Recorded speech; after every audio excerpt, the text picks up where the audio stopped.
გამარჯობა. დღეს პარასკევია. ჩვენ პირდაპირ ეთერში ვართ, თქვენ უყურებთ გადაცემას თემა. დღეს ჩვენთან სტუმრად მოწვეულნი არიან სტუდიაში გარემოს დაცვის სამსახურის წარმომადგენლები და მისი უფროსი ბატონი გივი გაგნიძე, აგრეთვე სატყეო მეურნეობის დირექტორი ბატონი თემურ ხაჩიური. შესაბამისად, ჩვენი დღევანდელი საუბრის თემა გარემოს დაცვის პრობლემებს უკავშირდება. ჩვენ დღეს წარმოვიდგენთ განსახილველად ორ თემას.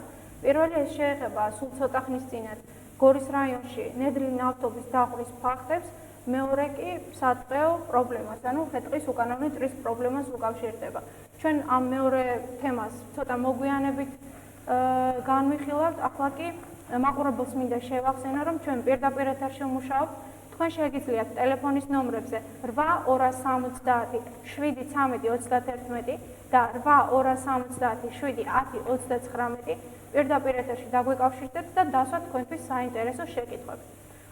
ახლა კი დაუბრუნდეთ ჩვენი დღევანდელი საუბრის თემას. ბატონო გივი, სულ ცოტა ხნის წინათ გორი და გორის რაიონი ეკოლოგიურ კატასტროფას გადაურჩა. მოდით ამის შესახებ დაწვრილებით ჯერ თქვენ მოგისმენთ, შემდეგ სიუჟეტი ვნახოთ. ბატონო. მიმდინარე წლის 8 იანვარს თბილისიდან ბათუმისაკენ მიმავალი შემადგენლობიდან გადაბრუნდა 3 ცისტერნა, რომელშიც იყო 180 ტონა ნედლი ნავთობი. გადაბრუნების შემდეგ ცისტერნებს გაუჩნდა ცეცხლი, გაჩნდა ხანძარი, რომელიც ფაქტურად 4 საათის განმავლობაში იწვოდა.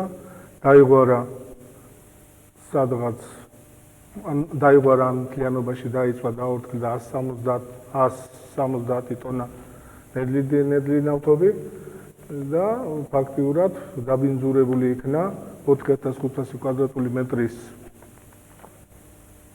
ფართობი ნიადაგი, სადღაც 150 მეტრის სიგრძით და 25 მეტრის სიგანით მარჯვენა მხარეს, 150 მეტრი და 10 მეტრის სიგანით ვაგონი რკინიგზის მარცხენა მხარეს. ფაქტიურად ზარალმა შეიძლება ითქვას ამ ფაქტის შედეგად ჰაერში ჰაერის დაბინძურების გამო შეადგინა 22600 ლარი, რომელიც ბიუჯეტის სასარგებლოდ იქნება რკინიგზის მიერ გადახდილი. ფაქტურად გზების შედეგად დადგენილი იქნა, რომ შემთხვევა განაპირობა რკინიგზის დეპარტამენტის, საერთოდ რკინიგზის სამსახურის მიერ დაშვებულმა უყურადღებობამ და შესაბამისად ზარალი გადახდილი იქნება რკინიგზის დეპარტამენტის მიერ 30% ჩვენი შიდა ქართლის გარემოს დაცვის სამსახურის ანგარიშზე ჩაირიცხება, 70% ჩაირიცხება რესპუბლიკური ბიუჯეტის ანგარიშზე.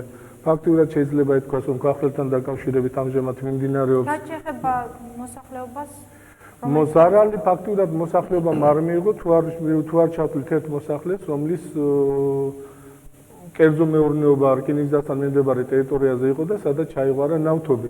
ფაქტურად ეხლა მიმდინარეობს ამ ნიადაგის გათვალისწინებული ამ ოჯახისთვის. ჯერჯერობით ამ ოჯახთან დაკავშირებით ჩვენ არავითარი შეხებისწინებელი არ გვქონია. დღეს აგერ პირველად გაირკვა, რომ ეს ქალბატონი არის დაინტერესებული პირი და მინდა განვაცხადო, რომ არავითარი პრობლემა ამ ქალბატონს არ ექნება რკინიგზის დეპარტამენტთან ურთიერთობაში ზარალის ასანაზღაურებლად იმ შემთხვევაში, თუ ამ ქალბატონს გადახდილი აქვს მიწის გადასახადი, ამ თუ აქვს სერტიფიკატი საკუთრების შესახებ. თუ ეს ორი დოკუმენტი არის მოგვარებული, არავითარი პრობლემა არ იქნება ამ ზარალის ანაზღაურებასთან დაკავშირებით. რაც შეეხება სოფელ სვენეთში მილსადენის შედეგად მიყენებულ ზარალს, აქ შეიძლება ასე ითქვას, რომ ეს ხაზი არის ბაქოს სუფსის მონაკვეთი. სვენეთში სადღაც 121 კილომეტრზე მოხდა დაზიანება, საიდანაც დაბინძურდა ნიადაგი, მაგრამ აქ უკვე ზარალზე არ არის ლაპარაკი. ზარალზე იქნებოდა ლაპარაკი შემთხვევაში, თუ დაღვრილი ნედლი ნავთობი დაღვრის მიზეზი გამოწვეული იქნებოდა მილსადენის კომპანიის უშუალო ქმედებით ან შეცდომის ან უყურადღებობის გამო, მაგრამ აქ ჩვენ ფაქტი ჰქონდა ამ ნედლი ნავთობის დატაცების მცდელობასთან. როგორც მოკვლევიდან გამოჩნდა, ეხლა სისხლსამართლ საქმე აღძრა პროკურატურამ, იქ იყო მცდელობა დატაცებისა, სადღაც 2-3-ზე მოცულობის ორმო ალბათ ბელარუს ტექნიკის საშუალებით იყო ამოღებული ოსორმო და გაკეთებული ქონდა უკვე მომზადებული იყო საინვესტო რომ მომკანი დაეყენებინათ და როდესაც გახვრით ეს ესმილი 50 ატმოსფეროსი წნევით წამოსული ეს საწვავმა ამოხეთქა და მისი გაჩერება უბრალოდ ფიზიკურად შეუძლებელი იყო, ამიტომ მიატოვა ეს ამ პიროვნებმა, იმ პიროვნებმა, ვისაც მისი დაწესება უნდა და გაიქცნენ და ფაქტურად ამან გამოიწვია ის რომ იმ 3 საათის განმავლობაში 6 საათიდან 3 საათიდან 6 საათამდე, როდესაც ცნობილი გახდა ეს დაზიანება, სადღაც დაიღვარა 30 ტონა ნედლი ნავთობი. ამან დააბინძურა 110 მეტრის სიგანის და სიგრძის და 18 მეტრის სიგანის ფართობი. და რა შეეხება მოსახლეობას, ვინც აქ მოსახლე ეხლა იქ მოგახსენებთ, აქ კიდევ ვიმეორებ, მოსახლეობა დაზარალდა. ამჟამად გუშინ ზუსტად იყო გუშინ მილსადენის კომპანიის წარმომადგენლები ჩამოსულები, ჩვენგან ჩემი მოადგილე ბატონი მერაბი ესწრებოდა ამ შეხვედრას. მოხდა მოსახლეობასთან შეხვედრა და აქ მხოლოდ ერთ რამაზეა საუბარი, რომ დაიწყო უკვე მოცვლა იმ დაბინძურებული ნიადაგისა, გუშინდელი დღის მონაცემებით, გუშინ 13 საათის მონაცემებით უკვე 464 კუბომეტრი 30 სანტიმეტრის სიღრმეზე მიწა უკვე მოჭრილია, კიდევ დაახლოებით 120 კუბომეტრი მიწა უკვე მოჭრილია და გასატანია, ეს მიწა მიაქვთ საგარეჯოში, სადაც მისი გაწმენდა უნდა მოხდეს და პარალელურად ჩვენ მივეცით მილსადენის კომპანიას ნებართვა, რომ იქვე ახლომდებარე ტერიტორიიდან მოჭრან ნიადაგი და მოხდეს მოცვლა იმ დაბინძურებული ნიადაგისა ახალი მიწით შეივსება. აქ უკვე ზარალზე ლაპარაკი არ არის. დიდი მადლობა. მოდით ვნახოთ სიუჟეტი ამის შესახებ.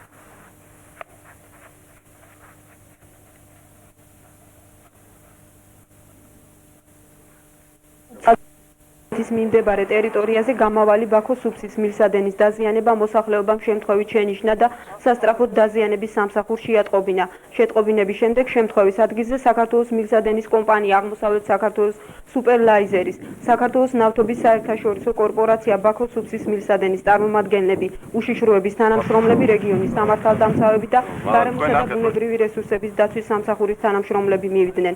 ჯერჯერობით დაუდგენელმა პირებმა ამოთხარეს მიწა ცენტრალური მილი გახვრიტეს, რომელსაც ზედ დაამაგრეს რეზინის მილი და ეგრეთ წოდებული ხამუთის მოწყობილობა, რომლითაც ისინი ნავთობის ამოღებას გეგმავდნენ. აღნიშნული ხელსაწყოები ნივთმტკიცების სახით გორის რაიონის საგამოძიებო დეპარტამენტის თანამშრომლებმა ამოიღეს. აღნიშნულზე მოხდა ექსპერტთან ერთად გასვლა, დათვალიერდა მიმდებარე ტერიტორია, სადაც დაახლოებით 120 მეტრი 5 მეტრზე დაღვრილი იყო ნავთობი, ნიადაგი იყო გაჟღენთილი ნავთობით, მოსულები იყვნენ სპეციალისტები და მიმდინარეობდა პირველადი სამუშაო ღონისძიებები. დაზიანებისთანავე, რომელიც მილსადენის 131-132 კილომეტრებს შორის დაფიქსირდა, მაშინვე დალუქულ იქნა მილები. დაზიანებული მილებიდან ამოტუნდეს ნავთობი, გაიწმინდა მიმდებარე ტერიტორია და კვირას დაახლოებით 5 საათზე დაზიანება მთლიანად აღდგა და ნავთობიც გაეშვა. დაბინძურებულია სადღაც 500-600 კვადრატული მეტრი სასარგებლო ფართობი, მათგან 60 კვადრატული მეტრი განსაკუთრებულად დაბინძურებულია. ეს ადგილია, სადაც მოხდა ძირითადად დაზიანება მილსადენისა. ახლა ფაქტიურად აღეძახლა სისხლსამართლის საქმე.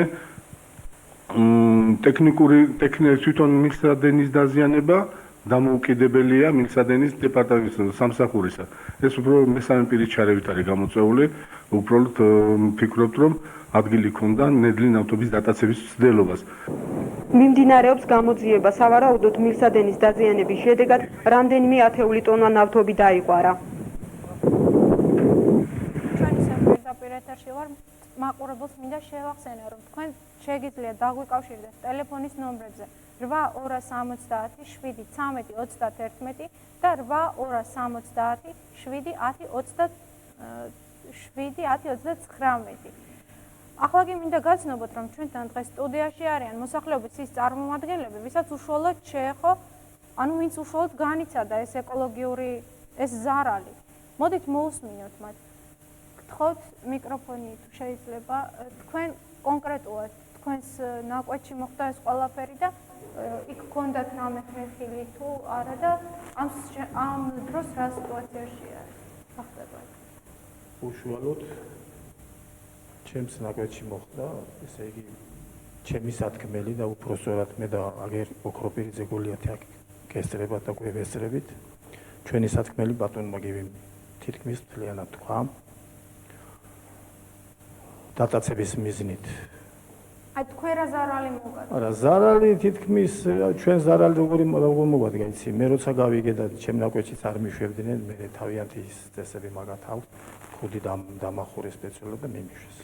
მივედი დავათვალე და ჩემ ნაკვეთში არ მიშვებს მეთქი და მაშინ ასე სიტუაცია თავიანთი ფორმა ჩამოწვეს და მივედი და ვნახე.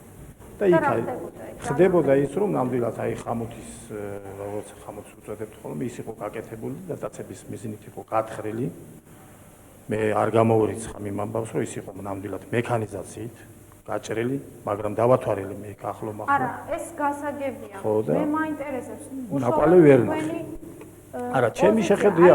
ჩემი პოზიცია ეს არის, ჩვენ არც ჩვენ გაგვიმარტეს და იქ არის ესე იგი 120 მეტრაზე სიგრძეზე იჭრება სიგრძით და სიგანით კიდევ 7 მეტრა მონაკვეთი, რომელიც აი საძირკვლის სახით რო ვიტყვით ხოლმე, იღებენ მთლიანად 50 ჯერ მოიღეს, იღებენ 20 სანტიმეტრზე, შემდეგ იღებენ 30 სანტიმეტრს, ამ 20 სანტიმეტრიან ფენას რომ მორჩებიან, შემდეგ იღებენ უკვე 30 სანტიმეტრს იწყებენ.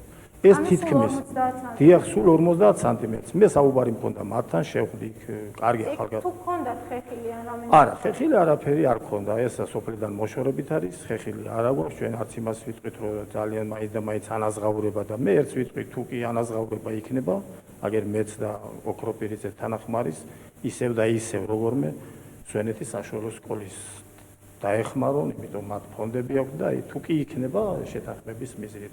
დღეს ჩვენ აგერ ვიყავით დავდეთ ხელშეკრულება იმის შესახებ, რომ ეს მონაკვეთი რაც ამოიჭრება მიწის ნაკვეთი მთლიანად შევსობილი იქნება, ჩვენ გვითხრეს გაგვიმარტეს, რომ თქვენ რო თქვა თუ აქედან კი არა სვენეთის მიწა მოვჭრა და ისე დავაყაროთ დასავლეთ საქართველოს მიწას მოვიტანთ და იმას დავაყრეთ. თქვენი სურვილის და თქვენ, აი პირადად თქვენ, ჯერათ რომ იმ ნაკვეთზე მოსავალს ჩაოლებრივად მოიყვანთ და ეს მოსავალი ეკოლოგიურად მოსავალისა რა გითხრათ ახლა მოსავალს ხო დღეს ხო ვერ განვარდათ არა მას უნდა ალბათ თუ შეიძლება მიკროფონი თქვენს თანასოფლელს რომ მიაწოდოთ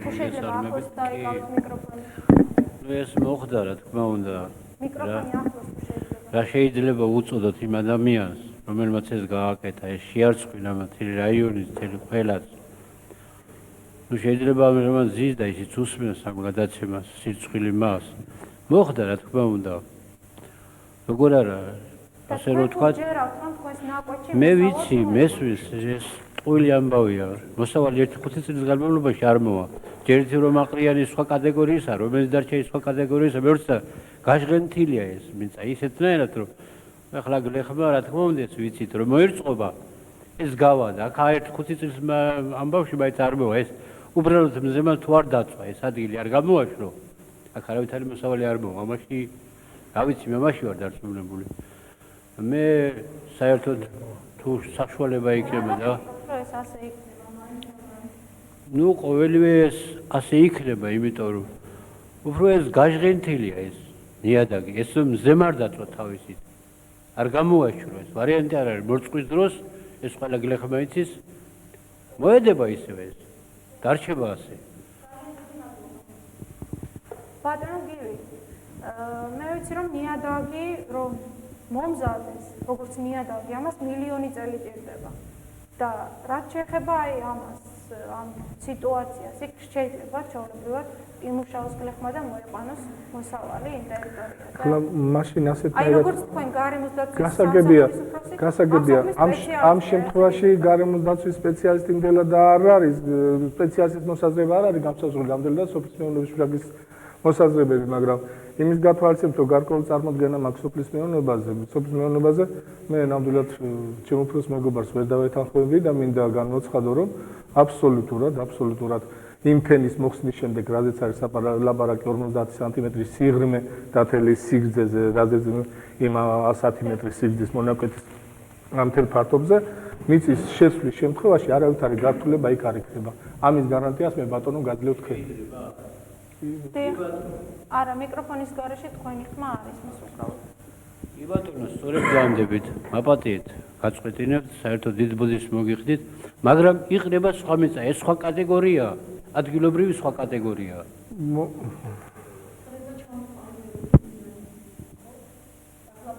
თუ შეიძლება მიკროფონი რომ მიაწოდოთ. აქ ლაპარაკი იყო რომ თურმე ნიადაგის ჩამოყალიბებას თურმე არა მილიონობით წლები ჭირდება, მაგრამ თქვენ აკვეთში შევაუყვეთ ჩამოყალიბებული ნიადაგი. თან მით უმეტეს მილსადენის კომპანიამ განმარტება მოგცათ, რომ თქვენ თუ სურვილი გექნებათ, რომელი ნიადაგსაც გინდათ, რომელი კატეგორიისას იმას შევიყვანთ. აქ და კიდე იმას რაც შეეხება, რომ ნიადაგის ჩამოყალიბება უნდა, იგივე ავიღოთ ოთახის ყვავილებისთვის, ჩვენ ხო ვიღებთ ჩვეულებრივ ნიადაგს ბაღიდან. არანაირ პრობლემას აქვს. განსაკუთრებით მით უმეტეს იქ რახან არ არის მრავალწლიანი კულტურები. ბოსტნეულისთვის ეს არანაირ პრობლემას არ წარმოადგენს და ბაღჩეულისთვის. დიდი მადლობა. დიახ, თქვენ შეგიძლიათ. მე დავამატებდი ამ საკითხთან ესეთ მას მე გუშინი ვიყავი ბატონმა მოგახსენათ ადგილზე დავათვალიერე BP-ის კომპანია BP-ის გარემოზაცვის წარმომადგენლებთან ერთად და იქ ესეთი მდგომარეობაა. ის ნიადაგი რომელიც იხსნება იქ არის გაკეთებული ასე ვთქვათ საკონტროლო ჭები შეიძლება ჭაბურღილები ასე ამოთხრილია ამჟამად თვითონ ნავთობის კომპანიის წარმომადგენლები იქ დამცავი ნიღბების გარეშე არ მუშაობენ. მოგახსენებთ ამასაც ნიღბები ამ იმათ აქვს სხვა წესები სხვა მიდგომა აქვს ამ ყველაფერთან დაკავშირებით და ამასაც კი ჯერ მე გავაგრძელებ იმას რასაც საუბრობდი ნიადაგის ფენასთან დაკავშირებით იქ მე ვნახე გაკეთებული სიღრმული ჭები სადაც ხდება აი სხვადასხვა სიღრმეზე არის სადაც ხდება ნიადაგში არსებული ნავთობის გამოჟრნა ისინი იმას კი არ იზახიან რომ ან 20 სანტიმეტრზე უნდა მოიხსნას ან 30-ზე აი ჭებიდან იმ საცვალთვალო ჭებიდან გამომდინარე რა სიღრმეზე დასჭირდება აი იმ სიღრმეზე ხდება იმის მოხსნა. აქვე მინდა მოგახსენოთ რომ ნაყოფიერი ფენა 50 სანტიმეტრი არასდროს არ არის აქ ჩვენს პირობებში ის არის სადღაც 20 სანტიმეტრი.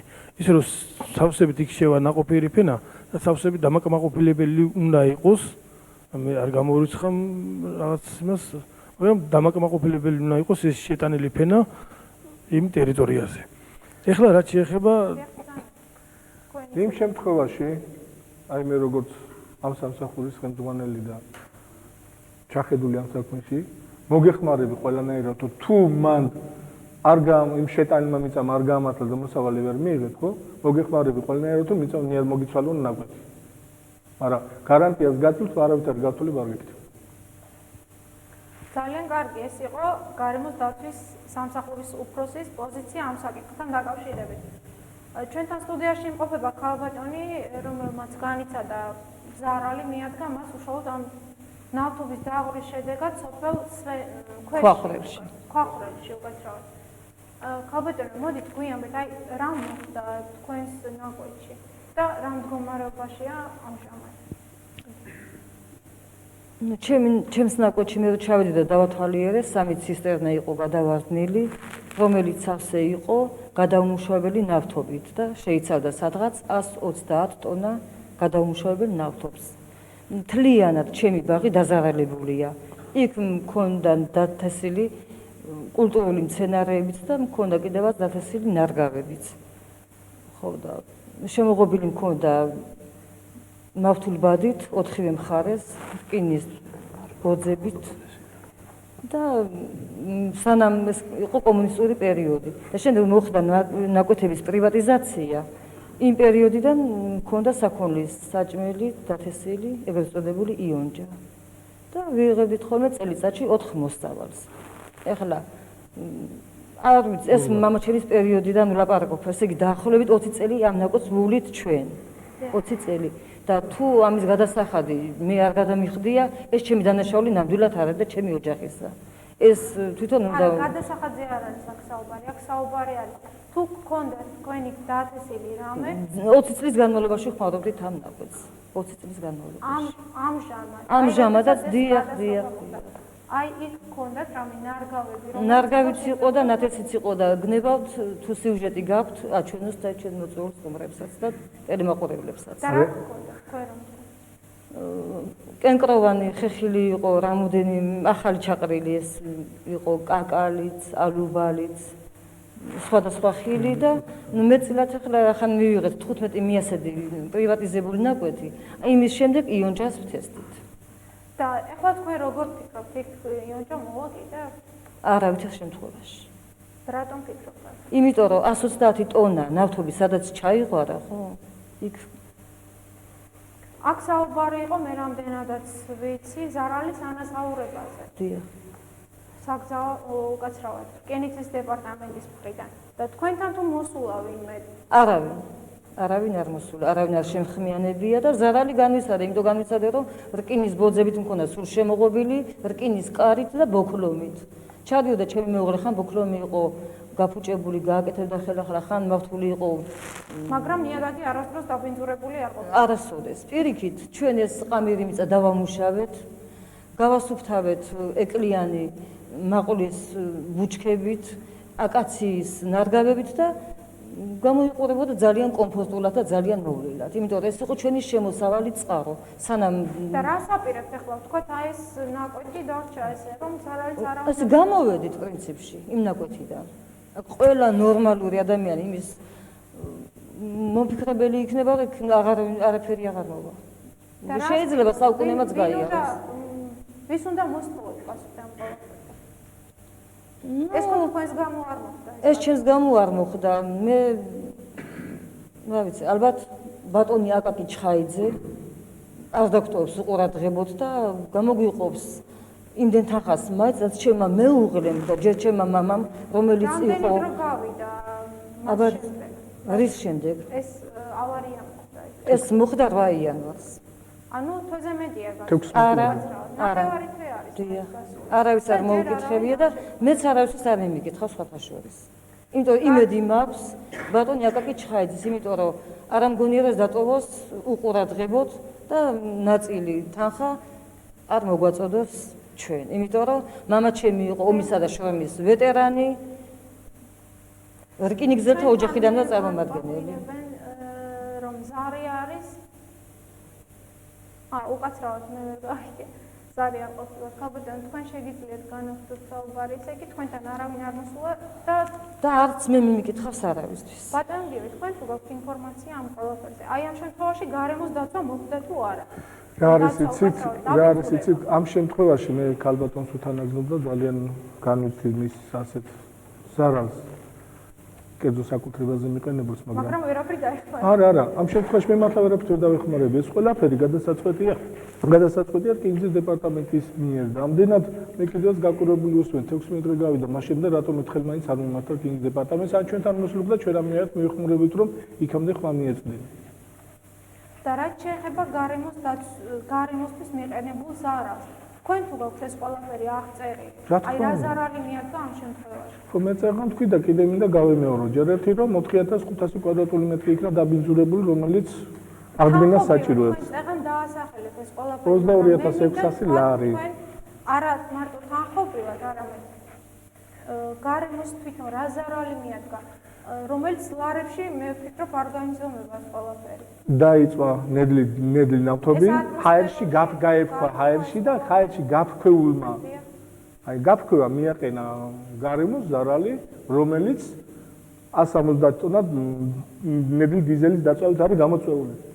ეს როდესაც გადაიანგარიშეს მიუყენეს ფორმულა, ეს ყველაფერი 22600 ლარში იქნა გამოსახული და ნიადაგის დაბინძურების გამო კიდე ზარალი არ ითვლება, უბრალოდ ამის ტექნოლოგია არ არსებობს, ამიტომ დადგა დღის წესრიგში დაბინძურებული ნიადაგის აღდგენის საკითხი. რაზეც ახლა მუშაობს რკინიგზის დეპარტამენტი, ნაწილი უკვე მარჯვენა მხარეს უკვე ხო შეიცვალა. თბილისიდან მომავალი მარჯვენა მხარე. კი და მარცხენა მხარესაც ახლა უახლოეს დღეებში შეცვლიან ამ ნიადაგს. სხვა მეტი ამ ეტაპზე გაკეთება წარმოუდგენელია. თქვენ ძალიან ნიადაგის დაბინძურებას აქ ვერ ზომავენ, რას ნიშნავს? ვერ ზომავენ, ზარალს ვერ ზომავენ, მიყენებულ ზარალს ვერ ზომავენ, თორე ნიადაგი რო დაბინძურებულია და სიღრმისეულად არის ჩასული. ნუ ტექნოლოგია არ არსებობს მაგისი. ფულად გამოხატულებაში ვერ ხდება ზიანის თანხის. აი როგორც თქვენ ბრძანეთ რომ როგორ აი მორალური ზიანი ხო ეკოლოგიას გარემომ რა ზარალი განიცადაო თანხები არ მაინტერესებს. აი ზუსტად აქაც ეგეთი სიტუაცია თანხები გვაინტერესებს მაგრამ იმის გამო რომ ტექნოლოგია არ არსებობს, თანხებამდე ვერ მივდივართ, ფაქტია რომ ნიადაგი დაბინძურდა, მაგრამ აი რა ზარალი დაანგარიშება ჯერჯერობით არ არსებობს ეს სისტემა და ამიტომ ვერ ვიანგარიშებთ. მაგრამ რახან ვერ ვიანგარიშებთ, ხდება თვითონ ამ დაბინძურებული ნიადაგის მოხსნა. გაიზომება სადამდეცა ნიადაგი დაბინძურებული, ეს მთლიანად მოიხსნება და იქ დაიყრება სუფთა ნიადაგი და დაბინძურებული ნიადაგის გადამუშავება მოხდება. თქვენს ნაკვეთში თუ მოხდა ყოველთვის გაზომვა?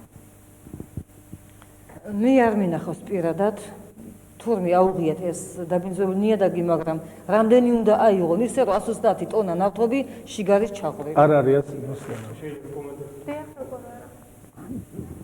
მე მოგახსენებთ პირველი რიგში მინდა ვთქვა რომ პირველივე დღეს ავარიის პირველივე დღეს მთელი ჩვენი სამსახური გარემოსდაცვის სამსახური და თვითონ სამინისტროდან მინისტრის ადგილზე იმყოფებოდა ჩვენ დავათვალიერეთ ეს ყველაფერი პირველ დღესაც და მეორე დღესაც შემდეგ მე მინდა აღნიშნო რომ ლაბორატორიის მიერ ჩვენ ყავს გარემოსდაცვის ლაბორატორია შიდა ქართლის აღებული იქნა აი ნიადაგის სინჯები აქ 18 სინჯი იქნა აღებული როგორც ჯერ 6 სინჯი ავიღეთ და შენო 18 სინჯი ორჯერ მოხდა დამატებითი აღება ეს იყო როგორც სიღრმული სინჯები ასევე ზედაპირული სინჯები ნიადაგის სინჯები მე შემიძლია მოგახსენოთ ის ადგილი სადაც ძირითადად ავარიის შემდეგაც ცისტერნები რო გადაადგილეს დაახლოებით 60 კვადრატული მეტრი და სადაც იყო დაქცეული გუბურა იყო გაკეთებული ნავთობის იქ იყო ყველაზე მეტი დაბინძურება ესე იგი შემცველობა ნავთობის 400 ჯერ აღემატებოდა სხვა ადგილებში ეს ზედაპირულ იმაზე არის სხვა ადგილებში დაახლოებით 300 ჯერ ნორმას აღემატებოდა მაგრამ მე მინდა აქვე აღნიშნო რომ მოგახსენეთ რომ სიღრმული სინჯები იქნა აღებული ამ სიღრმული სინჯებნა მე გადავამოწმეთ კიდევაც უკვე 20 სანტიმეტრი კი ჩვენ ავიღეთ 0-დან 20-მდე 20-დან 40 და 40-დან 50 სანტიმეტრი სიღრმეზე ბოლო სიღრმე 50 სანტიმეტრზე და მე მინდა აღნიშნო რომ აი ეს ლაბორატორიული მონაცემებით დაბინძურებას სადღაც 20 სანტიმეტრამდე არც მიდიოდა, მაგრამ უნიშნელო იყო ახლა 30 სანტიმეტრისგან დაბინძურება აღარ შეინიშნება. ეს მხოლოდ იმ ადგილას სადაც გუბურა იყო, როდესაც შპს საქართველოს რკინიგზამ ეს ნიადაგი დაბინძურებული ნიადაგი მოხსნა, მაშინ ასეთი იყო რომ თვითონ იმ გუბურის ადგილზე მოგვიწია 50 სანტიმეტრამდე სიღრმული ფენის მოხსნა. იქ ყველაზე მეტი მოიხსნა. ეს აქ აღინიშნა კიდევაც წაღებულია ნიადაგის საგარეჯოში რეაბილიტაციისთვის აღდგენისათვის და შემდგომ ან იგივე ნიადაგი ან კიდევ სხვა ადგილობრივი ნიადაგი მოხდება შეთანხმება ჩვენი გარემოსა და ბუნებრივი რესურსების დაცვის სამინისტროსთან და შემდეგ შემოვა ნიადაგი. აქვე მე მინდა აღნიშნო ზარალთან ზიანთან დაკავშირებით. მე ასეთი კომენტარს გავაკეთე რომ იგივე ნიადაგის დაბინძურებისათვის ზიანი გამოიხატება იმაში რომ თვითონ ნიადაგი რო დაბინძურდა ამ ხომ იმას უნდა მოხსნდეს მოხსნა გატანა შემდეგ აღდგენა ახლის შემოტანა ამას ხო თანხები სჭირდება ეს უკვე ფაქტურად გარემოზე მიყენებული ზიანის ასანაზღაურებელი პროცედურაა. რა თქმა უნდა, მე მოგახსენებთ, აქ ბატონმა აღნიშნა, რომ ჩვენ უკვე წაუყენეთ სარჩელი შპს საქართველოს რკინიგზას, გარდა იმ ჰაერის დაბინძურებაზე გადასახდელი თანხებისა, ჩვენ მივეცით, ასე ვთქვათ, დავალების სახით, რომ კი, მოგახსენებთ ეს შემთხვევაში უარყოფითად მოქმედებს აი ამ დაბინძურებაზე. არა, პირველი რაც იყო, სასწრაფოდ უნდა მომხდარიყო. კი, რა თქმა უნდა, მართალების ძალებით პირველად სასწრაფოდ უნდა მომხდარიყო ამ ფენის, დაბინძურებული ფენის მოხსნა. რაც უკვე მოხდა. არა, რაც უკვე მოხდა და გატანილი იქნა. ეს ხალბატონის ნაკვეთში ეს არ არის. არა, იყო. პირიქით. გატანილია თვითონვე და დაგვემოწვა კიდევაც და აი შემოტანა ჯერ არ დაწყებულა. ამ შემოტანასთან დაკავშირებით მე აღნიშნე, ამას უნდა თავისი პროგრამას შემუშავება, რომელიც იქნება გარემოსდაცვის სამინისტროსთან შეთანხმებული, ჩვენთან შეთანხმებული, ჩვენ სამმართველოსთან და ამის შემდგომ მოხდება ეს ყველაფერი ნიადაგის შემოტანა. არა, თქვენი ხმა უბრალოდ მიკროფონის გარეშე Paketi საკითხი დაგვავიწყე, რაზეც ყურადღება არ გაგვიმახვილებია. Ამ ფაქტთან დაკავშირებით შედგა სამართალდარღვევის ოქმი, გადაიგზავნა რაიონისა გორის ელმის სასამართლოში და დადგა საკითხი იმ პირის პასუხისმგებლობის შესახებ, ვინაც იმ პერიოდში იყო მორიგე გადასარბენი გრაკალი გორის მონაკვეთზე. ეს გასაგებია. გარდა ამისა, რომ ნავთობი გაიჟონა, იქ ჰაერსაც მიადგა რა, ჰაერშიც გაიფრქვა. და აი ეს ზარალი, ეს ყველაფერი, იქ ადამიანები ცხოვრობენ, სუნთქავენ. ნუ თუ ეს არაფერი. ეს მხოლოდ ლარებში 22,000 ლარში გამოიყენება. იმიტომ დავაჯარიმით, რომ სწორედ ჰაერი დააბინძურეს. იმიტომ დავაჯარიმით. თქვენი აზრით ეს თანხა საკმარისია ამ ზარალის ასანაზღაურებლად? ნუ ახლა დღეს ამ თანხის დასაანგარიშებლად არსებობს მთელი კანონთა კრებული, ხო იგივე საგადასახადო კოდექსში განსაზღვრულია გარემოს დაბინძურებისათვის გადასახადი. მე იქ არის როგორ უნდა გაანგარიშდეს. ეხლა როცა დაიწვა ის ნავთობი, ხო ნავთობის დაწვის შედეგად ჰაერში გაიფრქვევა ნახშირორჟანგი და სხვა ნივთიერებები, სხვა მავნე ტოქსიკური ნივთიერებები. და თვითოული ნივთიერების გარკვევისათვის კიდე არსებობს კვოტა და იქ არის ჯარიმა, როცა ამ ნორმას გადააჭარბებ. ამის მიხედვით მოხდა ეს ჩვენი პრეტენზია არ არის. თორე ჩვენ გარემოს დამცველები ვარ და პირველ რიგში ვფიქრობთ, რომ გარემოს ნაკლები ზარალი მიადგეს. თავისთავად ის თანხას, რაც ჩვენ ბიუჯეტში თუ კი დაჯდება ის ჯარიმა ამოღებული, მოხმარდება ისევ ეკოლოგიური პრობლემების მოგვარებაზე. აი მაგალითად როგორ ფიქრობთ, ჰაერისთვის, ატმოსფეროსთვის მეტანებული ზარალის თქვა თანხა დაახარჯოთ აი ამ ყველაფერს, როგორ უნდა მოხდეს ეს? როგორ და ჩვეულებრივ შეიძლება იმისი შეწოვა, რაც უკვე გაიფრქვა, არ მოხერხდეს, მაგრამ სამაგიეროდ სხვა ეკოლოგიური პრობლემა, რომელიც ატმოსფეროს დაცვას უკავშირდება, მოგვარდეს რაღაცა. ის თანხა გამოყენებული იქნეს სხვა პრობლემის მოსაგვარებლად. თუნდაც ელემენტარულად ნაგვის პრობლემა, ნაგვისგან ატმოსფერო საკმაოდ სერიოზულად ზიანდება. ანუ თქვენ ამ თანხით გაიტანთ უბრალოდ იქიდან ნაგავს? ნაგავს არ გავიტანთ, მოეწყობა ნორმალური ნაგავსაყრელი. გასაგებია. თუნდაც გადაწყდება კიდე სხვა პრობლემები. გასაგებია. მე მინდა ჩვენს მეორე საკითხზე გადავიდეთ, ეს შეეხება ხე-ტყის უკანონო ჭრას, მაგრამ სანამ ამ თემაზე უშუალოდ საუბარს დავიწყებდეთ, მოდით ვნახოთ ჩვენი სიუჟეტი ამის შესახებ. ხე-ტყის არაორგანიზებული და უკანონო ჭრა დღეს ჩვეულებრივ მოვლენას წარმოადგენს. ამ ყველაფრის ლოგიკური შედეგი ეკოლოგიური კატასტროფაა, თუმცა ამის შესახებ დღეს არ საუბრობენ ის უწყებები, რომელთაც ხე-ტყის ჭრაზე კონტროლი ეკისრება. რა დგას ამ სიჩუმის უკან? შეიძლება მატერიალური დაინტერესებაც მათი. თუ ესე გაგრძელდა, ეს მასიურად მოისპეს ხეები, ლიახვი აუცილებლად შუა ქალაქში ჩაიგდეს. ეს ტყე არეგულირებს როგორც წყალდამცავს, ისე წყალმომარაგების ფუნქციებს არეგულირებს ქალაქისთვის, განსაკუთრებით ქალაქისთვის. რავი, შევარდნაძეს ხერში ვეღარაფერი ვეღარ გამოდის ამ ცხოვრებაში რა. ახანამდე ორ მანქანაში საყიდულობდი ხოლმე, დღესდღეობით ესე ვეწვალებია რა შემიძლია დაგრეჯილი დავდივარ ეს ტყეში, რა ვქნა. თქვენ აქ მოდიხართ და დღეში დაახლოებით რამდენად ადგილას გვხვდებათ ეს მსგავსი სიტუაცია? ნუ ჭრიაში. გაიხედ გამოიხედებ მე ჭალაში NTS-ი მგონია ეხლა სიმართლე რო გითხრა. მე რა ვიცი, სოფელში უფრო, ქალაქში უფრო ტრანსპორტი ადადის ვიდრე ტყეში, დღესდღეობით. რავი, როცა დავდივარ ყოველთვის ესე ხვდები მე. დაახლოებით რამდენად ადგილას ხვდებით ხოლმე რა ჭრიან? რა ვიცი, რა დავთვალ, როგორ დავთვალო ამდენი ის. დღეში ხან ადგან ხვდები, რა ვიცი. დაახლოებით 140 ჰექტარი ტყის ფართობი ყოველდღიურად სულ მცირე 20 ადგილას მაინც იჩეხება. აქ ახლაც შეგიძლიათ გაიგონოთ ეგრეთ წოდებული დრუჟბის ხმა, თუმცა ეს ხმა არ ესმით მათ, ვისაც ეს უნდა ესმოდეს და რეაგირებას ახდენდეს. ეს ყველაფერი, რა თქმა უნდა, პირველ რიგში ეკოლოგიურ პოლიციას, გარემოს დაცვის სამსახურსა და სატყეო დეპარტამენტს შეეხება.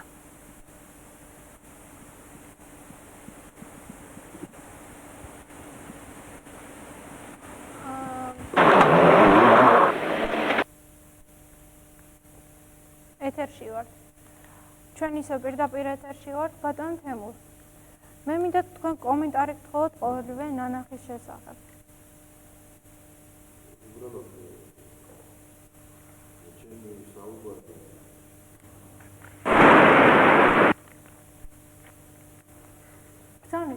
ჩემი საუბრით სატყეო მეურნეობის დღევანდელი საქმიანობა სრულებითაც არ მინდა იდეალურად წარმოადგინო. ნაკლი ზოგიერთ შემთხვევაში იმაზე მეტია, ვიდრე ამას მოქალაქეები ხედავენ. რასაც ჩვენ ხშირად ვაღიარებთ.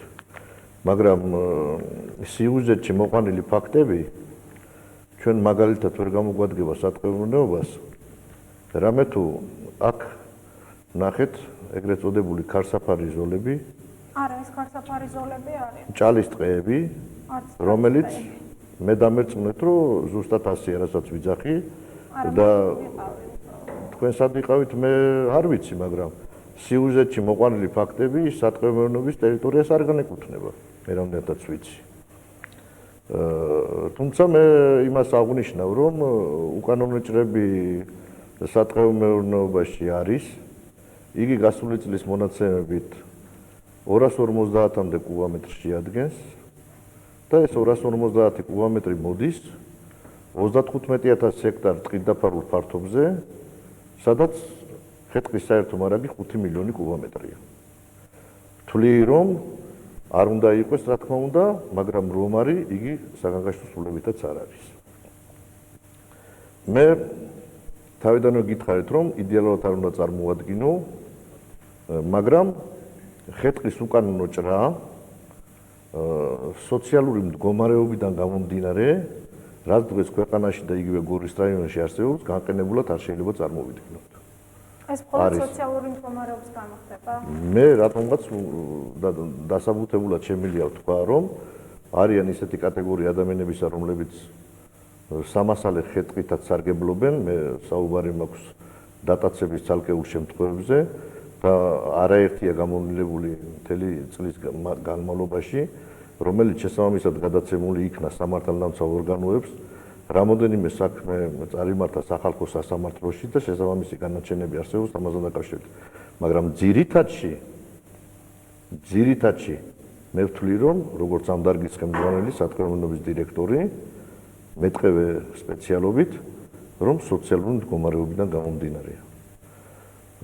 ჩვენ გასულ წელს საჭირო ჩავთვალეთ სატყეო-მეურნეობამ, რომ დაახლოებით 1 საათიანი გადაცემა იყო თქვენივე ტელევიზიის მეშვეობით, თქვენივე ტელევიზიის საშუალებით, რომ გარკვეულწილად ადამიანებისათვის გარკვეული წარმოდგენა შეგვექნა არსებულ პროცესებზე, გორის სატყეო-მეურნეობა, საცდელ და საჩვენებელი სატყეო-მეურნეობა, იგი დეპარტამენტის დაქვემდებარებაში არ შედის, შედის მეცნიერებათა აკადემიის სამთო მეტყევების ინსტიტუტის დაქვემდებარებაში და იქ წმინდა სამეურნეო სატყეო სამეურნეო ღონისძიების გარდა მთელი რიგი ცდებია დაყენებული. ხშირად ბატონ თემურ, უკაცრავად გაგაწყვეტინეთ. მე უბრალოდ თქვენი პოზიცია, როგორც პიროვნების მინდა თუ შეიძლება ჩამოაყალიბოთ რა საკითხის ირგვლივით. აი თქვენ ალბათ გქონიათ ასეთი შემთხვევა, რომ ტყეში ყოფილიყართ რა. და იქ წაწყდომი ხართ უკაცრავად შეხვედრი ხართ იმ ფაქტს, რომ მიმდინარეობს ხეის ჭრა. აი ამ შემთხვევაში, აი თქვენი როგორც პიროვნების პოზიცია, აი როგორი არის? ნუ ტყეში ყოფილიყართ, მე სატყეო-მეურნეობის დირექტორს მსგავსი სახის შეკითხვას არ დავუსვამდი. რამე თუ სატყეო-მეურნეობის დირექტორი კულტურისა და დასვენების პარკში ნაკლებად უნდა დიოდეს და ძირითადი სამუშაო არის ტყეში. შევხედრი რა თქმა უნდა, არაერთხელ შესაბამისი გამოვლინებებიც ყოფილა და მე უკვე გითხარით, რომ აი ჩვენი შეხვედრა იქ გასაერთიანების ხასიათს სრულებითაც არ ატარებს, ამაზე დგება შესაბამისი აქტები, რომლებიც წარიმართება მერე შესაბამის ორგანოებში. და ერთი ასეთი მაგალითი ყოფილა. და მე რა მინდა გითხრათ, იცით? მე როცა სოციალური მდგომარეობა აღვნიშნე, აქ სრულებითაც არ მიფიქრია ის, რომ ჩვენივე დამოკიდებულება შემოსულქებინა. მაგრამ არის ისეთი მომენტებიც იმასთან დაკავშირებით, რომ ზოგჯერ ნათქვამია ადამიანი იმ ტოტზე იჯდა, რომელსაც ჭრიდა. აი მე თქვენივე დღევანდელი ტელევიზიის საშუალებით ამ ეთერით მინდა იგივე რკინიგზის სადგურის მოსახლეობა შევეხმიანო. სოფელ გორიჯვრის მოსახლეობა შევეხმიანო. აი წლების მანძილზე რკინიგზის სადგურის მიმდებარე ტერიტორიის უსისტემო შეხვამ, იქ თქვენ იცით რომ ტყე არის, გამოიწვია უკვე წყლისმიერი ეროზიები. თავიდან ბოლომდე ესე იგი ნუ ამაზე პასუხისგებლობა იმდაგვარად იქ წვრიმანი დატაცებებია, რომელზეც შესაბამისად ელემენტარულად ჯარიმები არის დაწესებული ერთი მეორე მოსახლეობას ამასთან დაკავშირებით განმარტება მიცემული და შესაბამისად დაჯარიმებულიც გვაქვს ეს ხალხი. უკვე პასუხი ნაგები აქვს თუ შეიძლება ასე ითქვას, მაგრამ იმ ზიანს, რომელიც ზიანიც მაგალითად იგივე სადგურის მოსახლეობას ამ წყლისმიერი ეროზიის შედეგად ადგება რა. ეს არის აუნაზღაურებელი, ესე იგი უკვე წარეთ იწვნია მოსახლეობა, აბსოლუტურად. რას გულისხმობთ ამაში? თავიდან ბოლომდე იმას გულისხმობ, რომელიც უკვე განმარტე, ამ ეროზიის შედეგად ეს მთა მთლიანად ჩამოვიდა. დაჯოჭიანება, ნიადაგის ფენები წყალს ჩამოაქვს, იტბორება და წვიმიანამიდში თუ გაგივლიათ წვიმიანამიდებში თუ გაგივლიათ რკინიგზის სადგურის ტერიტორიაზე, აბსოლუტურად არის ეს მოუთმენელი მდგომარეობა. ეს ყველაფერი ხეთყის უკანონო ეს ყველაფერი იმ წვრილმანმა ჩეხვამ განაპირობა, რომელიც მოსახლეობამ თავის ბინებთან ახლო მდებარე ადგილებში ჩაიდინა. თქვენი აზრით ეს მხოლოდ მოსახლეობის მიერ მიყენებული ზარალია გარემოსთვის? ეს მხოლოდ მოსახლეობის მიერ, იგივე რკინიგზის დასახლების მოსახლეობის მიერ მიყენებული ზარალი აბსოლუტურად. იქ კომბინატის დასახლებიდან და სხვა ტერიტორიებიდან იქ არ მიდიან ადამიანები. ღამის საათებში თუ გამთენიისას თუ გნებავთ დღის განმავლობაში, ესე იგი წვრილ-წვრილად თითოეულ აღერს ეზიდებიან. მე ვიცი რომ ჯარიმა ერთი ხის მოჭრისთვის არის საკმაოდ მიზერული თანხა. თქვენ წარმოიდგინეთ რომ მიზერული თანხა არ არის, გააჩნია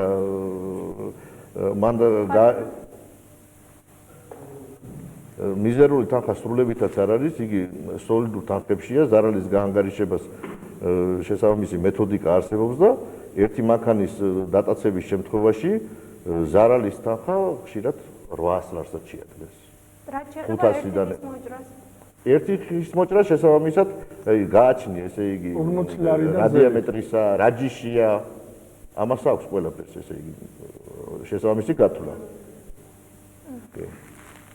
გასაგებია, ჩვენთან დღეს სტუმრად არის აგრეთვე მეტყევე. გთხოვთ მიკროფონი თუ შეიძლება და გთხოვთ მოგვიყვეთ. აი თქვენ პირადად რა შემთხვევებია გქონიათ საქმე, თუ შეიძლება მიკროფონი ახლოს დაიკავოთ. თუ შეიძლება მიკროფონი ახლოს დაიკავოთ.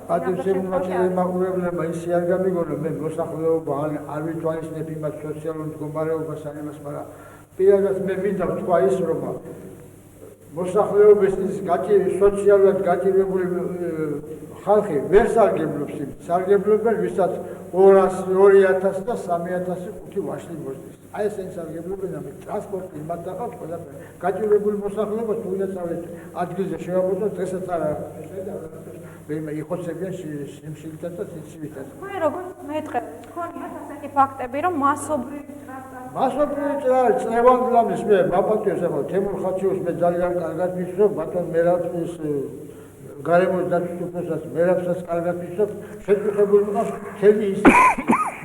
მარტო ამ წელს გაიჩეხა და მასიურად აიგო მიწის პირისგან, სადაც 150 წელი დღემდე შემოვიდა 10 წლის წინ, ეგ წელი იყო თავიდან ბოლომდის დაცული, ყველანაირად გაშენებული, დამშვენებული 10 წლის წინ როგორ ვეღარ შეიძლება სატყეო მეურნეობა დაცვა ამ წლებისა და ძალაუნებურად უნდა თუ არ უნდა გადააბარეს ადგილობრივ ხელმძღვანელობას, რომლებიც იმ მომენტში უკვე აღარ არსებობდა, აღარ საბჭოთა მეურნეობა არსებობდა, აღარ ეკონომიკური. ანუ ეს ყველაფერი უკანონოდ მოხდა თქვენ ფიქრობთ? რა თქმა უნდა, უკანონობა მოყვა ამას მე აი ეს მოსახლეობა ავირახდა, მოსახლეობა ვისაც ვინ იცავდა 1000 ისინი ყავდა დამშვენები და დაიწყეს მასიური ძიება. მილიონობით კუბომეტრია სახელმწიფო ზოლებიდან დატაცებული, მილიონობით კუბომეტრია ასევე ეკულტურებიდან დატაცებული. დღეს იმას პატრონი 10 წელია პატრონი როგორც წლევანდლა ეს 140 ჰექტარი ბატონმა მერაბმა იცის წე რომელიც ლიაბის მარცხენა ნაპირზე მდებარეობდა. ვინ ახლა როგორი კბილა, ზოგი შეხვედრი, ზოგი რაღაცა გამოდიდა. სულ ესე იგი მასიურად აიშვა მოსახლეობა, ეს კლიანტ 5 მინუტარი გაწმენდილი, გასწრებული და აღარაფერი აღარ არის, რომელიც დიდ საშიშროებას წარმოადგენს ქალაქი გორისთვის ლიაბის ადიდების შემთხვევაში. აღარაფერი აღარ დაიჭერს, წაიღეს ლიაბს და ის წე ასრულებდა როგორც წყალმომარაგების ფუნქციებს, ასევე წყალდამტო ფუნქციებს. რა თქმა უნდა, ეკოლოგიურად უკვე წმინდა ესეთები. აუცილებელია ჩემი ესე იგი მოსაზრება არის ასეთი, შეიქმნას ისევ იყო ხოლმე, რა თქმა უნდა, საქმეებრივ სათქმეულობას არ ძალობს ამ წების დაცვა და შეისწავლება. არც გვევალება. განმარტებას მოგცემთ. რა თქმა უნდა, მე უბრალოდ მინდა აღვნიშნო, რომ მე სტუდიაში მოვიწვია ეკოლოგიური პოლიციის წარმომადგენლები, რომლებიც დღეს სამწუხაროდ არ გამოცხადდნენ ჩვენთან სტუდიაში, ალბათ თავი არიდეს აქ მოსვლას, მაგრამ საკმაოდ საინტერესო იქნებოდა მათი პოზიცია ამ საკითხთან დაკავშირებით. რასაც ბატონი ბრძანებს, მე არ ვიცი საცხოვრობს, მაგრამ იგი აბსოლუტური სინამდვილეა ვეთანხმები, მაგრამ მოსახლეობის გასაგონად მინდა ვთქვა, რომ ეგრეთ წოდებული ჭალის ტყეები, საკოლმეურნეო ტყეები, რასაც ბატონი ბრძანებს, იგი სატყეომეურნეობის დაქვემდებარებაში არ შედის, თუმცა შედიოდა წლების მანძილზე, მაგრამ მე ვერ გეტყვით, ალბათ თავის დროზე გაუმართლებლად გადაეცა სოფლებს შესაბამისი შტატები სოფლებში ამასთან დაკავშირებით არ არსებობდა და უნდა ითქვას, რომ აბსოლუტურად გაიჩერა. დაისვა საკითხი იმასთან დაკავშირებით, რომ ეგრეთ წოდებული საკოლმეურნეო ტყეები, რომლებიც იყო და ეხლა სოფლის საკრებულოების გამგებლობაში არის და ჭალის ტყეები გადაცემული იყო შესაბამის სატყეო მეურნეობებს. არაერთი კომისია შეიქმნა ამასთან დაკავშირებით გორის რაიონში, მაგრამ შეგნებულად და ამასთან კატეგორიულად უარი განაცხადა სატყეო მეურნეობის ხელმძღვანელობამ, რა თქმა უნდა შესაბამის ზემდგომთან შეთანხმებით, რომ აღნიშნული ტყეები ბალანსზე არ მიგვეყო და რატო? სწორედ იმიტომ, რასაც ბატონი ბრძანებს, რომ იქ ფიზიკურად უკვე აღარ არსებობს. არის ეგრეთ წოდებული ბუჩქნარები, თუ ადგილობრივ რეალურად უკვე იქ ტყე აღარ არის.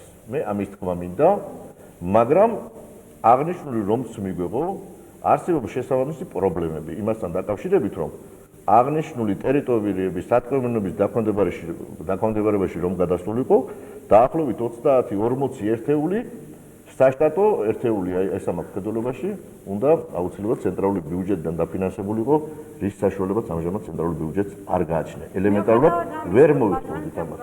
უამრავი უწყება, რომელმაც კონტროლი უნდა ახორციელოს. მე უკვე გითხარით, რომ ეს არის ადგილობრივი საკრებულოების დაქვემდებარებაში და კარგი იქნებოდა დღეს, რომ იქ სადაც განსაკუთრებული დაზიანებებია, მე საუბარი მაქვს ყარალეთის მიმდებარე, ძევერის მიმდებარე და სხვადასხვა ბევრი ასეთი ადგილები არსებობს, რომ აღნიშნული საკრებულოს გამგებლების მოსულიყო და ელემენტარულად შეკითხვაზე უფრო კომპეტენტურ პასუხს ალბათ ისინი გაცემდნენ ამასთან დაკავშირებით. მაგრამ არსებობს კიდევ ერთი საინტერესო საკითხი. ეს არის ნებართვები. ხშირად მე ჩემთვის ცნობილია, რომ თქვენგანაც ცნობილი არის ბატონ ფირუს, რომ თქვენ როდესაც შეხვედრი ხართ ასე მასობრივ ჭრას, მათ უჩვენებია თქვენთვის საბუთი.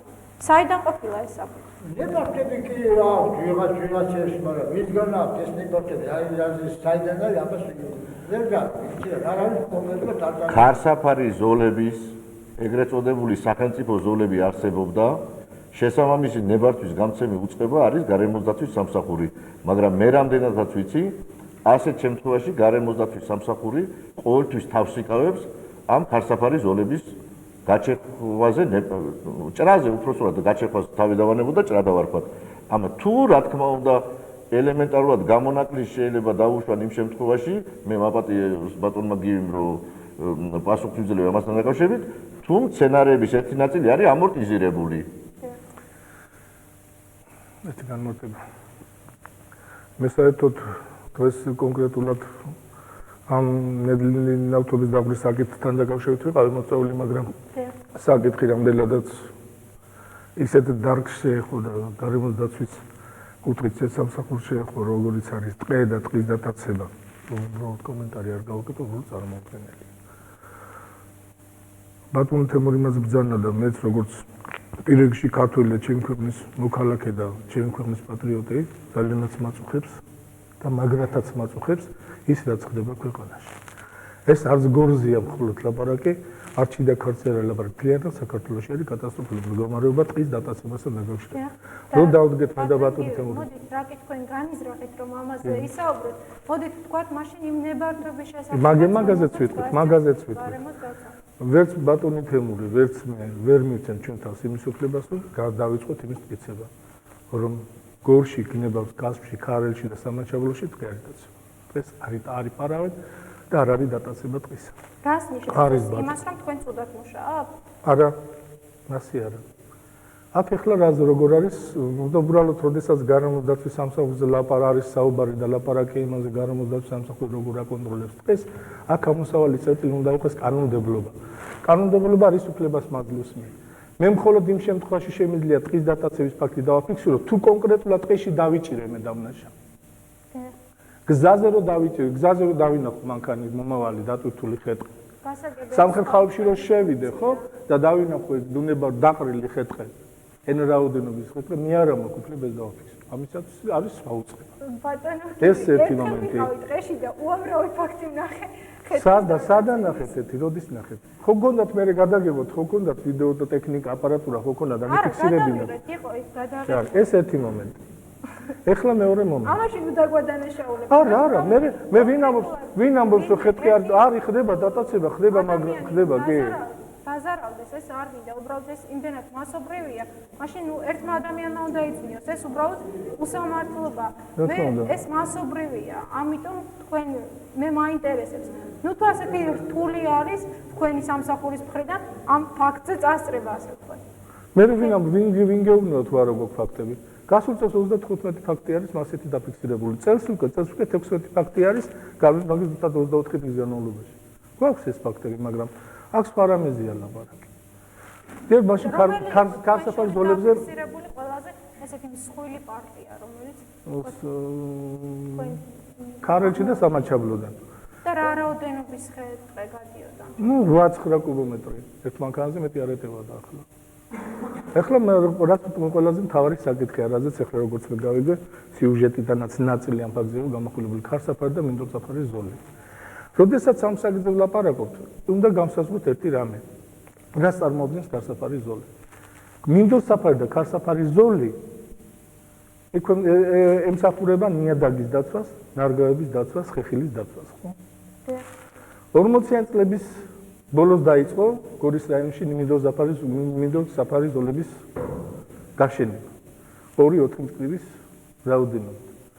60-იანი წლებიდან დაიწყო ქარსაფარის ზოლების გაშენება.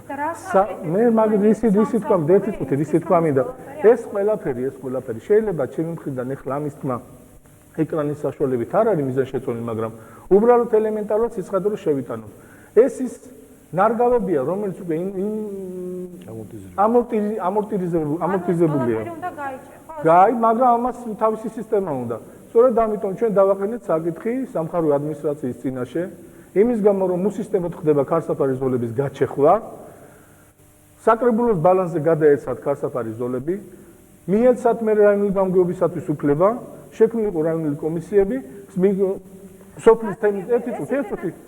არ არის რთული, არა, მე საკითხი რომ თქვი რომ ამორტიზირებულია, მე შეიძლება ხვალ მასიურად გამოვიდეს მოსახლეობა და მასიურად დაიწყოს შეხვედრა, ამიტომ მე მინდა განმარტებას მივცე. უნდა შეიქმნას კომისიები, გამგეობას უნდა მიეცათ უფლება ამ ამორტიზირებული ხეების მოჭრისა, ამ გამგეობმა უნდა გაყიდონ ეს ხე და შემოსული ფულით ისე უნდა განაახლონ ის ქარსაფარის ზოლები. ამაზეა ლაპარაკი. საიდან უნდა გაიგონ მათ, რომელი არის ამორტიზირებული? ამიტომ ინვენტარიზაცია უნდა ჩატარდეს ამ ხეებისა, რომელი არის მოსაჭრელი, რომელი არის გამხმარი. ანუ ეს საკუთარი რთული პროცესია. რთული პროცესია. ახლა ამ ქვეყანაზე ადვილი არაფერი არ არის, ყველაფერს მუშაობა უნდა და შრომა უნდა. გასაგებია, მე მატყობინებენ რომ მაყურებელი არის ხაზზე, ეს ჩვენი პირველი მაყურებელია, სამწუხაროდ არ ვიცი აქამდე რატომ მაყურებელი ზარი არ იყო ჩვენთან ეთერში, ალბათ ისევ ტექნიკური პრობლემების გამო გისმენთ. ალო, საღამომშვიდობისა. საღამომშვიდობის გისმენთ. ბატონ გივისთან მაქვს კითხვა სწორედ ქარსაცავ ზოლებთან დაკავშირებით. ვარიანი შინდისის მარშრუტზე მთლიანად გაიჩეხა. მაინტერესებდა ნებართვა ამაზე თუ იყო და თუ რაიმე ღონისძიებები გატარდება, რომ შემდგომ ნიქოზამდე ბოლომდე არ გაიჩეხოს ეს ქარსაცავის ზოლი. მით უმეტეს ამ ზამთარმა აჩვენა, რომ ნამქერი საკმაოდ მნიშვნელოვნად აზარალებს გზავრებსაც და გზასაც ამ მარშრუტზე და ალბათ სხვაგანაც. მადლობა. აბსოლუტურად სამართლიანი კითხვა არის, ეს საკითხია, რომელიც გვაწუხებს ჩვენ და გვაწუხებს ყველას. სწორედ აი 16 აქტიდან, რომელიც მოგახსენეთ, რომ მიმდინარე 25 დღეშია გაკეთებული, 9 აქტი არის ვარიანის შიდისის მონაკვეთზე გაკეთებული.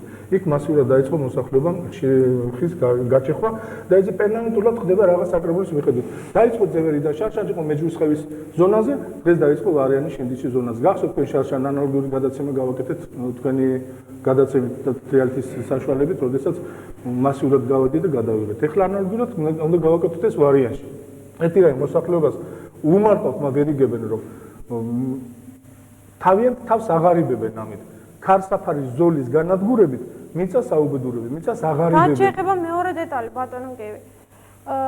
არის ასეთი ინფორმაცია მოსახლეობაში, რომ ნუ თქვენთან ხდება თანხის აღება და შემდეგ ხდება უნებართვო საბუთების გაცემა. არის ეგ ისეთ განცხადებას აკეთებ, ქალბატონი ნინო, რომ ცოტა უხერხულია. როდესაც ასეთ რამეს ამბობთ, მაშინ ფაქტი უნდა მოვაყოლოთ, ეს არ შეიძლება. ესე ლანძღავთ, სამსახურს ლანძღავთ. არ შეიძლება მასე სამსახურს ლანძღავთ ამით. მე შემიძლია ახლა თქვენ დაგაბრალოთ და თქვენ შეგენებლად გააკეთეთ ეს გადაცემა, რა იქნება მართალი, არ იქნება. ამიტომ ასეთ განცხადებას ვაგდებ. ამ ფაქტი დადეთ. არა, როგორ შეიძლება რომ სამსახურში თურმე ვიღაცა ფულს იხდის, იმიტომ რომ ენერგი მოაჭრეინო. რა წესი არ შეიძლება ასეთი განცხადების გაკეთება. არა, ეს უბრალოდ არის ინფორმაცია. მე მაქვს ინფორმაციის თქმის უფლება. თქვენ ამას ვერ წარმართვეთ ამ უფლებას. კი, მაგრამ მაშინ ფაქტით უნდა დავაყოლოთ, საიდან გაქვს ინფორმაცია. რა წესია? რაზე ვაძლევთ ჩვენ ნებართვას ქარსაფარის მოჭრაზე? ქარსაფარის მოჭრაზე მისი ფლობელი და პატრონი ჩვენ არა ვართ. ჩვენ ამით აქედან გამომდინარე ნებართვას ვერ გავცემთ. ჩვენ შეიძლება თუკი გამგებლისგან შემოვა განცხადება, უბრალოდ მონაწილეობა მივიღოთ კომისიაში, რომელიც შეაფასებს ეს ხე მოსაჭრელია თუ არა. ჩვენ ნებართვის გამცემი ორგანო არა ვართ. დასკვნას ვაძლევთ უბრალოდ ხე მოჭრას ექვემდებარება თუ არა. გასაგებია. ძალიან დიდი მადლობა. როცა საუბარი იყო იმაზე, რომ ამორტიზირებული იჭრება, თქვენ ბრძანეთ, რომ მას მთლიანად უნდა მოიჭრას. შეიძლება მთლიანად მოიჭრას თუ იქ ამორტიზირებულია. მთლიანად გასაგებია, მაგრამ იქ ალბათ უნდა მოხდეს თანდათანობით აღდგენა. რაც შეეხება აღდგენას. როგორ არის აქ საქმე? აი აღდგენასთან დაკავშირებით. გასაგებია ის არიან კატეგორია ადამიანებისა, სოფლის მაცხოვრებელი მყავს ხედულობაში. მე არაერთი ფაქტი ვიცი, როცა სოფლის მაცხოვრებელი მიაკითხავს შესაბამის ორგანოს და ითხოვს ნებართვას ამორტიზირებულის მოჭრას და სათანადო ვალდებულებას კისრულობს სახლის გაშენებას. ასეთი ფაქტებიც იქნება გორის რაიონში. და არაერთი. იგივე მომენტი ახლა როცა მოსახლეს დაუზიანდა ნაკვეთი და მოხდა ნავთობის ჩახრა, ის ითხოვს ზარალის ანაზღაურებას გარბის სასამართლოში და ითხოვს კომპენსაციას, როცა თავისი მიზეზით მოჭრა ხე, რომელიც არანაკლებ ზიანს მიაყენებს იმის ნაკვეთს, მაშინ ის გაჩვენებულია. სწორედ იმისი ნაკვეთის გასაგებია. ამ შემთხვევაში არანაკლები თქვენ აღმოაჩინეთ ეს ყველაფერი, თქვენ ნავთობპროდუქტები ბატონი გებრძანებდა რომ აქ დაფიქსირდა ეს ფაქტები. რა ხდება ყოველივე ამის შემდეგ? მე ქალბატონო ჩვენ ამას ვადგენთ ოქს სამართლის ადმინისტრაციული სამართლის დარღვევის ოქს ვადგენთ, მიდის სასამართლოში ეხილავს და მოქალაქეს აჯარიმებს. და რამდენი ასეთი ჯარიმა აქვს გადახდილი? რამდენი 35 ფაქტი და გვაქვს ფონდალში გასულ წელს კი ასე გითხარით 35 ფაქტი და წელს უკვე 19 გვაქვს. და ეს რეალობასთან ზიანის თანხა გასულ წელს მარტო გასულ წელს აი ხის დატაცებიდან ბიუჯეტში შესულია 8700 ლარი პროცენტი. 8700 ლარია გასულ წელს აი ასეთი დატაცებული ფაქტების გამოვლენის შედეგად გადახდილი მოქალაქეების მიერ. გასაგებია, ჩვენ გადაცემა ფაქტიურად დასასრულისკენ მიდის. მე მინდა მაყურებელს დიდი მადლობა მოუხადო ყურადღებისთვის, გადაუხადო ყურადღებისთვის, აგრეთვე ყველას დიდი მადლობა სტუდიაში მობრძანებისთვის. პირდაპირ ეთერში იყო გადაცემა თემა, ჩვენ მომავალ პარასკევამდე გემშვიდობებით, კარგად ბრძანდებოდეთ.